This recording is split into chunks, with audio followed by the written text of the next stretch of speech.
دوستو، کیا آپ جانتے ہیں کہ اللہ تبارک تعالیٰ کا عرش کیا چیز ہے اور یہ کہاں پر ہے، اور اللہ تبارک تعالیٰ کے عرش کی شکل و صورت کیسی ہے، اور اللہ تبارک تعالیٰ نے اپنے عرش کو کب پیدا فرمایا اور اس کو کس چیز سے بنایا گیا، اور اللہ تبارک تعالیٰ کا عرش کتنا بڑا ہے، اللہ تبارک تعالیٰ کے عرش کو اٹھانے والے فرشتوں کی تعداد کتنی ہے، اور وہ فرشتے کتنے بڑے ہیں اور ان کے پاس کتنی طاقت ہے۔ پیارے دوستو، آج کی اس ویڈیو میں ہم آپ کو عرش الہی کے بارے میں بہت ہی دلچسپ اور پراسرار معلومات فراہم کریں گے، جس کو سن کر آپ کا ایمان تازہ ہو جائے گا۔ پیارے دوستو، جب اس کائنات کے اندر کوئی بھی چیز موجود نہ تھی اور کسی بھی چیز کو اللہ تبارک تعالیٰ نے تخلیق نہیں فرمایا تھا، اس وقت صرف اور صرف اللہ تبارک تعالیٰ کی ذات وحدہ لا شریک موجود تھی۔ تو اللہ تبارک تعالیٰ نے اپنی ذات کے بعد سب سے پہلے جس کو تخلیق فرمایا وہ اللہ تبارک تعالیٰ کے پیارے حبیب حضرت محمد مصطفیٰ صلی اللہ علیہ وآلہ وسلم کی ہستی تھی۔ اللہ تبارک تعالیٰ نے سب سے پہلے اپنے نور میں سے اپنے پیارے حبیب حضرت محمد مصطفیٰ صلی اللہ علیہ وآلہ وسلم کے نور کو تخلیق فرمایا، اس کے بعد کل کائنات کو بنایا گیا۔ اس طرح اللہ تعالیٰ نے سب سے پہلے اپنے حبیب حضرت محمد صلی اللہ علیہ وآلہ وسلم کے نور کو پیدا فرمانے کے بعد سب سے پہلے جس مخلوق کو پیدا کیا وہ اللہ تبارک تعالیٰ کا عرش ہے۔ لہٰذا جس طرح اللہ تبارک تعالیٰ کی وحدانیت پر، اللہ تبارک تعالیٰ کے انبیاء کرام پر اور فرشتوں پر ایمان لانا ضروری ہے، اسی طرح اللہ تبارک تعالیٰ کے عرش پر بھی ایمان لانا ضروری ہے۔ اس پر ایمان لائے بغیر کسی بھی مسلمان کا ایمان مکمل نہیں ہو سکتا۔ پیارے دوستو، اللہ تبارک تعالیٰ نے قرآن پاک میں اپنے عرش کا ذکر 25 مرتبہ ارشاد فرمایا۔ اللہ تبارک تعالیٰ کی تمام مخلوقات میں سے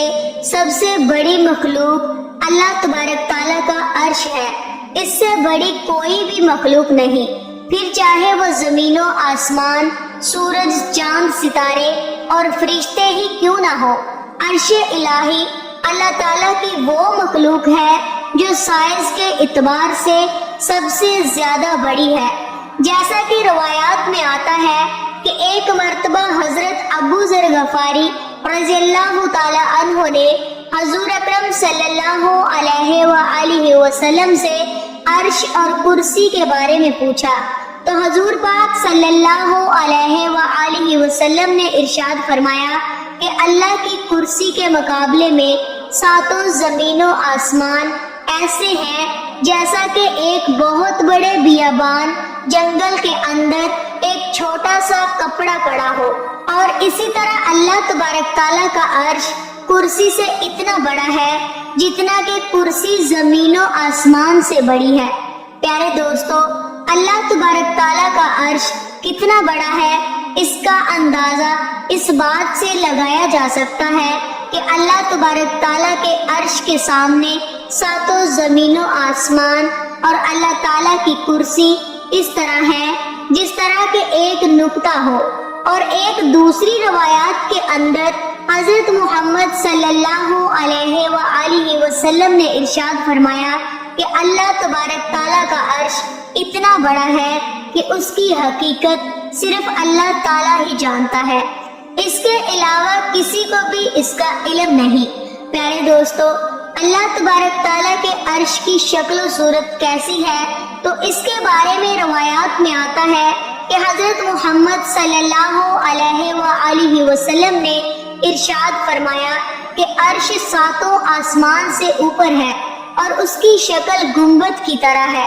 آپ صلی اللہ علیہ وآلہ وسلم نے اپنے ہاتھوں سے گنبد کا اشارہ کیا، یعنی اس کی شکل و صورت گنبد کی طرح ہے، جیسے کہ ایک گنبد نے اپنے نیچے والی تمام چیزوں کو گھیرا ہوتا ہے، اسی طرح اللہ تبارک تعالیٰ کے عرش نے بھی تمام کائنات کو گھیرا ہوا ہے۔ عرش الہی سے کوئی بھی چیز باہر نہیں۔ اللہ تبارک تعالیٰ کے عرش کو یہ فضیلت بھی حاصل ہے کہ اللہ تبارک تعالیٰ نے اس کو اپنے دست قدرت سے تخلیق فرمایا، جیسا کہ حضرت ابن عمر رضی اللہ تعالیٰ عنہ بیان فرماتے ہیں کہ اللہ تبارک تعالیٰ نے 4 چیزوں کو اپنے ہاتھوں سے پیدا فرمایا، جن میں سے ایک اللہ تبارک تعالیٰ کا عرش اور دوسرا اللہ تبارک تعالیٰ کا قلم اور تیسرا حضرت آدم علیہ السلام اور چوتھا جنت عدن۔ اس طرح ان 4 چیزوں کی فضیلت حاصل ہے کہ اللہ تعالیٰ نے ان کو اپنے ہاتھوں سے پیدا فرمایا، اور باقی تمام مخلوقات کو اللہ تبارک تعالیٰ نے لفظ کن سے پیدا فرمایا۔ چنانچہ اللہ تعالیٰ نے حکم فرمایا کن یعنی ہو جا، تو تمام مخلوقات پیدا ہو گئی۔ پیارے دوستو، اللہ تبارک تعالیٰ قرآن پاک میں ارشاد فرماتا ہے اس زمین پر جو کچھ بھی ہے وہ فنا ہونے والا ہے، اور رب ذوالجلال کی ذات باقی رہنے والی ذات ہے جو صاحب جلال ہے۔ پیارے دوستو، اس کائنات کے اندر جو کچھ بھی ہے وہ ایک نہ ایک دن فنا ضرور ہوگا، اور ہر چیز کو فنا ہونا ہے، لیکن 8 چیزیں ایسی ہیں جو کبھی فنا نہیں ہوں گی، جن میں سے ایک اللہ تبارک تعالیٰ کا عرش ہے جو کبھی فنا نہیں ہوگا، یہ ہمیشہ ہمیشہ قائم رہے گا۔ اسی طرح اللہ تبارک تعالیٰ کے عرش کو یہ خصوصیت بھی حاصل ہے کہ یہ کبھی فنا نہیں ہوگا۔ اللہ تبارک تعالیٰ کا عرش تمام مخلوقات میں سے سب سے وزنی مخلوق ہے، اس سے زیادہ وزن والی کوئی مخلوق نہیں۔ پیارے دوستو، عرش الہی کو اللہ تبارک تعالیٰ کا سب سے خاص قرب حاصل ہے، اس سے زیادہ کوئی بھی چیز اللہ تعالیٰ کے قریب نہیں۔ جس طرح تخت کے پائے اور پہلو ہوتے ہیں، اسی طرح اللہ تعالیٰ کے عرش کے پائے اور پہلو بھی ہیں، جیسا کہ حدیث پاک میں آتا ہے کہ حضور پاک صلی اللہ علیہ وآلہ وسلم نے ارشاد فرمایا کہ قیامت کے دن تمام لوگ مدہوش ہوں گے اور سب سے پہلے میری قبر کھلے گی، لیکن پھر بھی حضرت موسیٰ علیہ السلام مجھ سے پہلے اللہ تبارک تعالیٰ کے عرش کا پایا تھامے ہوئے کھڑے ہوں گے۔ اس حدیث پاک سے واضح طور پر یہ بات ثابت ہوتی ہے کہ اللہ تبارک تعالیٰ کے عرش کے پائے بھی ہیں، اور حضرت موسیٰ علیہ السلام قیامت کے دن اللہ تبارک تعالیٰ کے عرش کے ایک پائے کو تھامے ہوئے کھڑے ہوں گے، اور اللہ تبارک تعالیٰ نے اپنے مخصوص فرشتوں کو بھی پیدا فرمایا جو اللہ تبارک تعالیٰ کے عرش کو انہی پایوں سے اٹھائے ہوئے ہے۔ پیارے دوستو، اللہ تبارک تعالیٰ کا عرش سب سے اعلیٰ اور بلند ترین مخلوق ہے۔ اللہ تبارک تعالیٰ نے اس کو پیدا فرما کر اپنی تمام مخلوقات میں سے امتیاز فرمایا اور سب سے زیادہ بلندی عطا فرمائی۔ پیارے دوستو، اللہ تبارک تعالیٰ کے عرش کے نیچے ایک سمندر ہے، اور یہ سمندر اتنا بڑا ہے کہ اس میں اٹھنے والی ہر لہر 7 زمینوں آسمان سے بڑی ہے۔ اور حضرت علی اور ابن عمر رضی اللہ تعالی عنہ سے روایت ہے کہ قیامت کے دن جب دوبارہ لوگوں کو ان کی قبروں سے زندہ کیا جائے گا تو لوگوں کو قبروں سے زندہ کرنے سے پہلے اسی سمندر کے پانی سے 40 دن تک اللہ تبارک تعالیٰ ان پر بارش برسائے گا، تو اس کے بعد تمام لوگ اپنی قبروں سے دوبارہ زندہ ہوں گے۔ اللہ تعالیٰ کی جنتوں میں سے سب سے افضل جنت جنت الفردوس ہے، جو اللہ تبارک تعالیٰ کے مقرب ترین بندوں کو حاصل ہوگی، جیسا کہ حضور پاک صلی اللہ علیہ وآلہ وسلم نے ارشاد فرمایا کہ جب تم اپنے رب سے جنت مانگو تو جنت الفردوس مانگو، کیونکہ یہ سب سے افضل جنت ہے اور اس کی چھت رحمان کا عرش ہے۔ پیارے دوستو، اللہ تبارک تعالیٰ کا عرش سرخ یاقوت سے بنا ہوا ہے۔ اس کی شکل و صورت انتہائی خوبصورت اور حسین و جمیل ہے، اور یہ اللہ تبارک تعالیٰ کی سب سے خوبصورت مخلوق ہے۔ اللہ تعالیٰ کے عرش کو اٹھانے کے لیے اللہ تعالیٰ نے اپنے 4 فرشتوں کی ڈیوٹی لگائی ہوئی ہے جو کہ اللہ تبارک تعالیٰ کے عرش کو اٹھائے ہوئے ہیں۔ یہ فرشتے ہر وقت اللہ تبارک تعالیٰ کی حمد و ثنا بیان کرتے ہیں اور مومنوں کے لیے استغفار پڑھتے ہیں، جیسا کہ اللہ تبارک تعالیٰ سورہ اعراف میں ارشاد فرماتا ہے کہ وہ فرشتے جو اللہ تبارک تعالیٰ کا عرش اٹھائے ہوئے ہیں وہ اللہ تبارک تعالیٰ کی حمد و ثنا اور پاکی بیان کرتے ہیں اور مومنوں کے لیے استغفار پڑھتے ہیں۔ اسی طرح اللہ تعالیٰ کے عرش کے ارد گرد بہت سارے فرشتے ہیں جو ہر وقت اللہ تبارک تعالیٰ کی حمد و ثنا بیان کرتے ہیں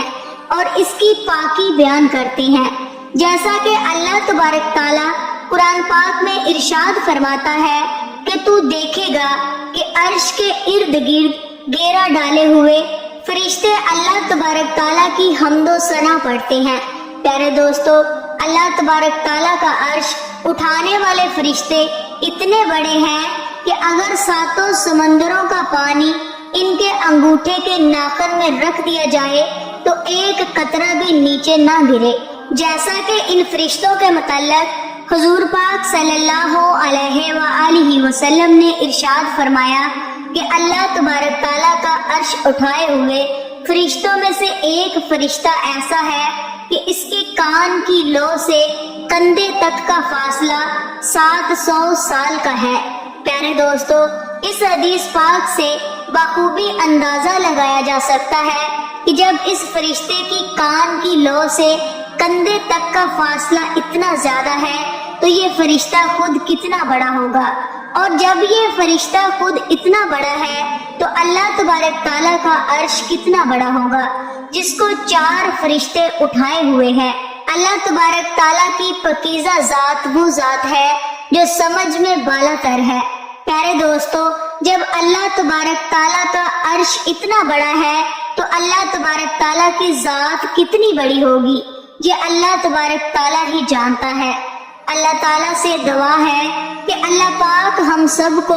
ہر وقت اللہ پاک کی حمد و ثنا کرنے کی توفیق عطا فرمائے، آمین یا رب العالمین۔